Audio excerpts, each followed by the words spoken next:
नमस्कार, मैं हिमांशी राजपूत और आप देख रहे हैं भारत एक्सप्रेस डिजिटल।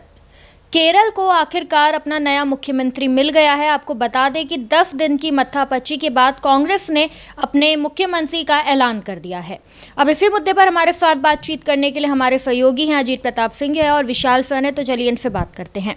तो विशाल जी, सबसे पहले आपसे जानना चाहूँगी, देखिए 5 राज्यों में चुनाव हुए जिसमें से 4 में शपथ ग्रहण भी हो गया, लेकिन केरल में आज 10 दिन बाद सीएम के नाम की घोषणा हुई है।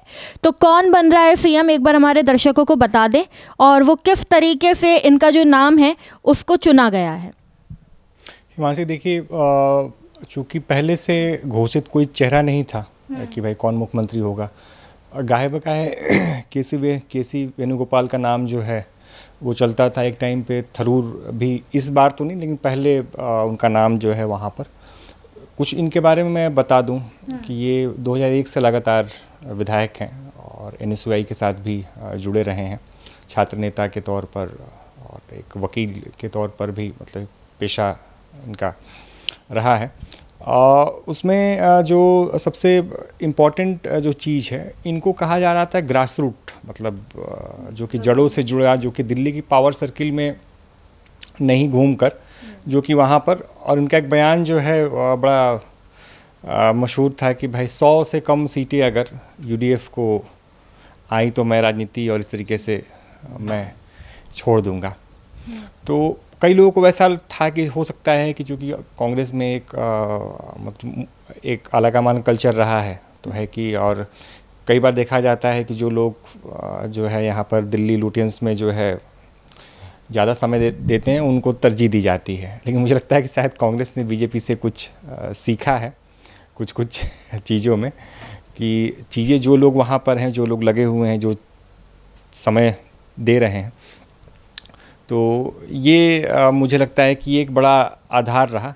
और वे उनका मैं सोशल बैकग्राउंड बता दूं, वो नायर कम्युनिटी से आते हैं, जो कि एक बड़ी कम्युनिटी है। इसके अलावा IUML यानी कि इंडियन यूनियन मुस्लिम जो लीग है, उसके उसका भी समर्थन प्राप्त है इनको। समर्थन तो साथ में थी, लेकिन एक होता है ना कि हाँ, किसी व्यक्ति को लेकर कोई पार्टी ज़्यादा, तो ये एक चूँकि IUML का बड़ा हिस्सा है वहाँ पर, 20% है मुस्लिम को, वहाँ पर केरल में। तो ये कुछ फैक्टर हैं जिसने VD सतीश को, और मूल जो बात है कि वो एक ग्रास रूट नेता के तौर पे जो कि ज़मीन पे रहता है और ज़मीन पे उसने संघर्ष किया, और 10 सालों बाद कांग्रेस जो अगर सत्ता में आई है UDF के रूप में, तो उसका बहुत बड़ा योगदान है। जी देखिए, VD सतीशन की जो छवि मानी जाती है वो थोड़ी मन मर्जी चलाने वाली मानी जाती है और हाई कमान के लिए भी मैनेजेबल नहीं माने जाते हैं, लेकिन फिर भी उनका नाम जो है वो सीएम के लिए घोषित कर दिया गया है। तो किस तरीके की जो चुनौतियां हैं अब देखनी पड़ेगी केरल में VD सतीशन को? देखिए, VD सतीशन को ऐसे ही नहीं चुना गया है। पिछले 5 साल से वो विपक्ष के नेता थे और केरल में एक बार लेफ्ट की सरकार आती है, दूसरी बार जो है कांग्रेस की सरकार आती है, मतलब गठबंधन, एक बार LDF, एक बार UDF। लेकिन पिछले बार जो है लगातार 2 बार लेफ्ट की सरकार आई, जिसके बाद इनको विपक्ष का नेता बनाया गया और इन्होंने 5 साल तक पिनराई विजयन की सरकार की, चाहे उनके भ्रष्टाचार की इतनी आलोचना की और जनता के बीच में इतने लोकप्रिय हुए। और सबसे बड़ी बात जो कि विशाल ने भी बोला कि चुनाव के पहले इन्होंने एक बड़ा स्टेटमेंट दिया कि यदि UDF को 100 सीटें नहीं मिली तो मैं राजनीति से संन्यास ले दूंगा। तो ये जो बयान था, इसका व्यापक असर हुआ केरल में और उसी की वजह से आप देखिए कि इस तरह से विजय हासिल की कांग्रेस ने। तो पहले ये लग रहा था कि शायद वेणुगोपाल को CM बनाया जाए, क्योंकि वो राहुल गांधी से भी नज़दीक हैं, दिल्ली में काफ़ी नज़दीकी है बड़े नेताओं से, लेकिन आखिरकार वो पिछड़ गए। और चूँकि ग्रास रूट लेवल पर भी इन्होंने काम किया, 25 साल से विधायक हैं। शुरू में जब चालू किया था तो यूथ कांग्रेस से चालू किया था। तो ज़रूर ये बात है जो विशाल ने भी बोला कि कांग्रेस ने बीजेपी से सीख ली है कि जो ग्रास रूट नेता है उसको आगे बढ़ाया दिया जाए। जो यहाँ पर AC में ड्राइंग रूम पॉलिटिक्स करते हैं, अगर उनको बढ़ाएंगे तो पार्टी का, मतलब आपने देखा कि पिछले 10-12 सालों में कांग्रेस का जो हश्र हुआ, इससे सीख कर वी.डी. सतीशन को बनाया गया है। लेकिन अब सबसे बड़ी चुनौती ये है कि जैसा कि हाल के दिनों में हमने देखा कि गल्फ़ वॉर चल रहा है और ईरान, अमेरिका, इजराइल, उसके चलते पूरी दुनिया में एनर्जी क्राइसिस दुनिया को सामना करना पड़ रहा है। खुद प्रधानमंत्री मोदी ने कहा कि भाई 1 साल तक सोना ना खरीदिए, पेट्रोल के दाम जो है अब सब ने अपने कन्वॉय जो काफ़िले होते थे उसको कम किया। तो यानी कड़े फैसले लेने पड़ रहे हैं सरकारों को। तो इनके लिए भी बड़ी चुनौती होगी कि कैसे कड़े फैसले लिए जाएं, क्योंकि तुरंत चुनाव जीत के आए हैं और चुनाव जीतने पर बड़ा वादा करके आता है नेता कि हम काफ़ी जो है आपको जो है लोक लुभावन देंगे। जैसे कर्नाटक के सीएम विजय हैं कि कोई लड़की पैदा होगी कर्नाटक में तो हम 8 ग्राम सोना देंगे। अब वो पूरा कैसे करेंगे ये तो बड़ी चुनौती रहेगी। लेकिन ऐसे साउथ में तो बहुत सारे वादे करते हैं, तो उन्होंने भी वादे किए हैं। तो इनके लिए बड़ी चुनौती होगी कि क्योंकि समय ऐसा नहीं है, उसको कैसे ये डील करते हैं। इसके अलावा केरल में चूँकि लोकसभा चुनाव में कांग्रेस को जीत हासिल हुई थी, तो ये इनके लिए राहत की बात है कि लोकसभा और विधानसभा में जीत हासिल कर चुकी है कांग्रेस, और ग्रास रूट पे लोकल बॉडीज़ में अब उस कैसे जीत हासिल करे, ये बड़ी चुनौती होगी। और दिल्ली के जो बड़े नेताओं से इनका कोऑर्डिनेशन कैसा रहेगा आगे चलकर, क्योंकि ज़्यादातर विधायक जो खबर आ रही है कि वो वेणुगोपाल के समर्थक हैं। तो ऐसे में इनके लिए सबसे बड़ी चुनौती होगी कि ज़्यादातर विधायक वेणुगोपाल के समर्थक हैं, तो उनको कैसे अपने साथ लिए जाए, क्योंकि अगर वो विरोध कर देंगे तो इनका मुख्यमंत्री बने रहना कठिन हो जाएगा। तो कुल मिलाकर ये चुनौतियां हैं, और कांग्रेस के लिए तो बड़ी चुनौती पूरे देश में है ही है। ऐसे में अगर किसी राज्य में तीनों संस्थाओं पर कांग्रेस काबिज रहती है तो वो अच्छी बात है कांग्रेस के लिए। ऐसा ही कोशिश जो है अन्य राज्यों में भी कांग्रेस को करनी चाहिए। देखिए, एक बात तो बिल्कुल सही कही है। मैं यहाँ पे अजीत जी की बात में एक और मैं बात जोड़ दूँ, जो चुनौतियों की आपने जो बात की है। देखिए, केरल की जो पूरी इकॉनमी है उसमें 2 बड़े फैक्टर हैं। एक है जो नर्सेज जो बाहर दुनिया भर में काम कर रही हैं, वहाँ से पैसा एक आता है। दूसरा, गल्फ़ में बहुत बड़ी संख्या में जो लोग काम करते हैं।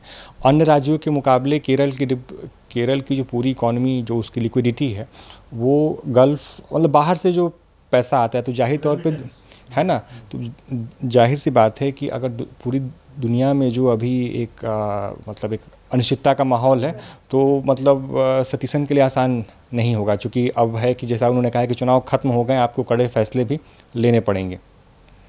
जी, मेरा एक सवाल था अजीत जी आपसे। जैसा कि आप लोगों ने बताया कि जो चुनौतियां हैं ये तो खैर बाहरी चुनौतियां हो गई, तो मैं ये जानना चाहती हूँ कि पार्टी के अंदर भी कोई चुनौती रहेगी। जैसा कि आपने कहा था कि वेणुगोपाल हैं, उनके लिए बहुत नाम चल रहा था, और जो सीएम हैं अब वी.डी. सतीशन का नाम उनके लिए अनाउंस कर दिया गया है।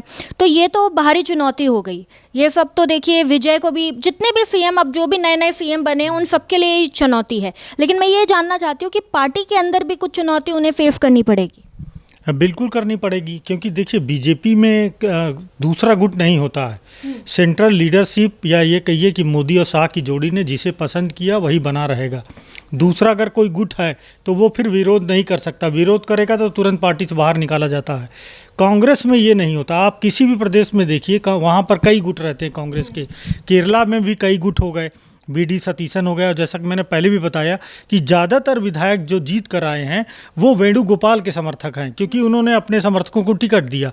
तो वो ज़्यादातर विधायक वेणुगोपाल के समर्थक हैं। तो इनके लिए और पार्टी के लिए भी बड़ी चुनौती होगी कि वी.डी. सतीशन को किस तरह से सर्वमान्य नेता बनाए रखा जाए, क्योंकि यदि इनका विरोध शुरू हुआ, चूँकि आप देखिए कि कठिन परिस्थितियां हैं, परिस्थितियां भी सामान्य नहीं है, क्योंकि बड़ी चुनौती सरकार के लिए, सिर्फ केरल के लिए नहीं, केंद्र सरकार के लिए भी, सभी राज्यों की सरकार के लिए, पूरी दुनिया में भी सभी देशों के लिए बहुत कठिन चुनौती है इस समय को सर्वाइव करना।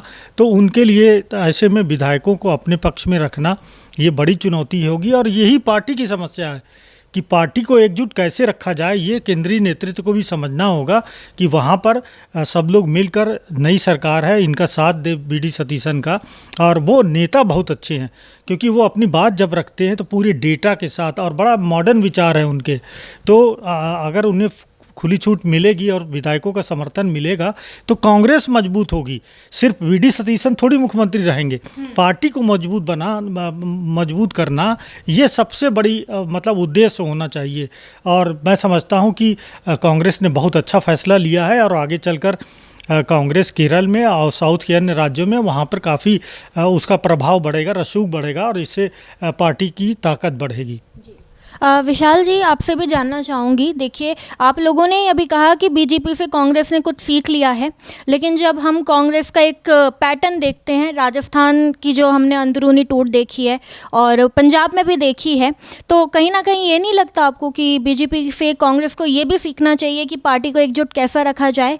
और आपको क्या लगता है, जैसा कि अजीत जी ने कहा कि कहीं ना कहीं ये जो अंदरूनी टूट है वो नज़र आ सकती है, लेकिन ज़रूरत है कि वो एक मत रहे? नहीं, देखिए हिमांशु, ज़रूरत तो है, चूँकि कांग्रेस की गिनी चुनी सरकारें जो है देश में बची हैं, है ना। आप उंगलियों पे ऐसे आप, हाँ, है ना, आप ऐसे गिन सकते हैं, उसको बहुत ज़्यादा याद करने की ज़रूरत नहीं है।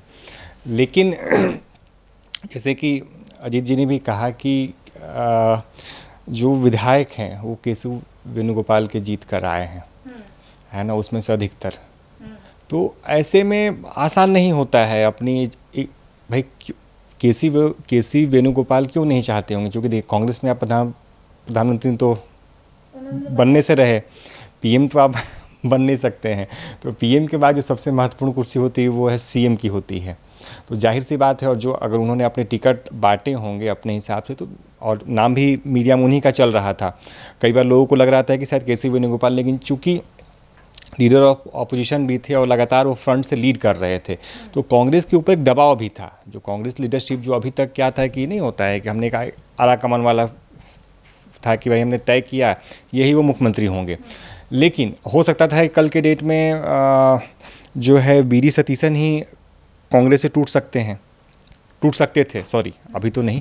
क्योंकि जो हाल फिलहाल में हमने एक ट्रेंड देखा है, जो कि अगर हम राजस्थान को छोड़ दें और कोई मतलब हम अभी भी चीज़ें हो सकती हैं कि कांग्रेस जो है वहाँ पर लगभग दो फाड़ दिख रही थी, होने की स्थिति में थी। एक तरफ जो है अपने हाँ सचिन पायलट थे और दूसरी तरफ अशोक गहलोत थे।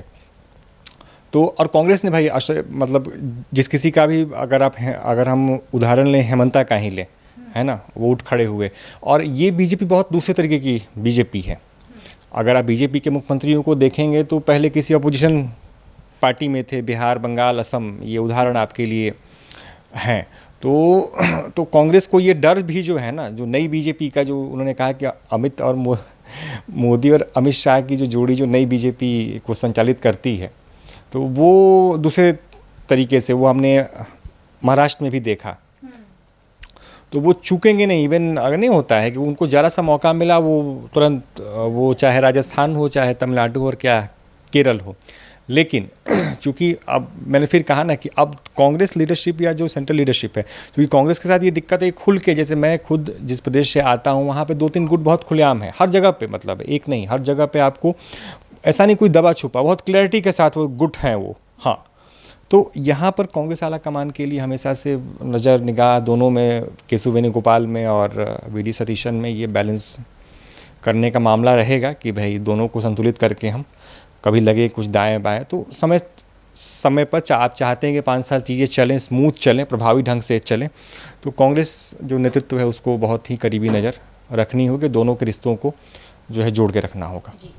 तो कुल मिला के केरल को अपना नया मुख्यमंत्री मिल गया है।